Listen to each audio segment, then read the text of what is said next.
Minsk, a center of Torah. In the year 1661, Tzaddik Moshe traveled to Minsk on business, but even when his business was concluded, he could not tear himself away from the place. While Vitebsk was essentially a business town, Minsk, on the other hand, abounded with yeshivas and houses of study, where at every turn one met Jews studying the Torah. Tzaddik Moshe was enraptured. Even the ordinary work people had their own Beis HaMedrash, where regular shiurim were arranged for them to suit their understanding and needs.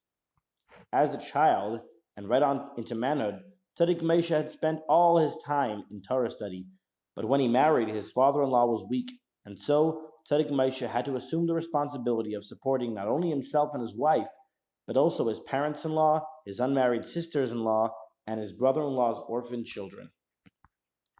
But while he put his shoulder to the wheel very conscientiously and efficiently, his heart nevertheless inclined towards Torah study. So immediately after davening, morning and evening, he snatched an hour or two for study. Minsk, therefore, presented to him a picture of Torah study wherever he looked, was to him like a drink to a thirsty man. He just could not have enough, and so he stayed and stayed until he found that he had already spent 4 months in this enchanting city. One thing that Tzaddik Moshe found in Minsk, which impressed him very favorably, was the advanced education of the Jewish women there.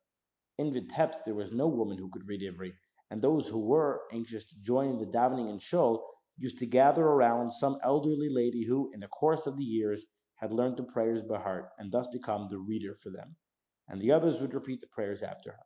To them, it would not only have been an unheard of thing, but an undreamed of thing that a woman could be so educated that not only could she read, but also learn Chumash, Tanakh, Gemara, and Rashi.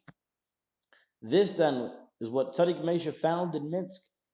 It was taken for granted that all women should be able to read Ivri and daven, but in addition, there were many who could study Torah just the same as the men.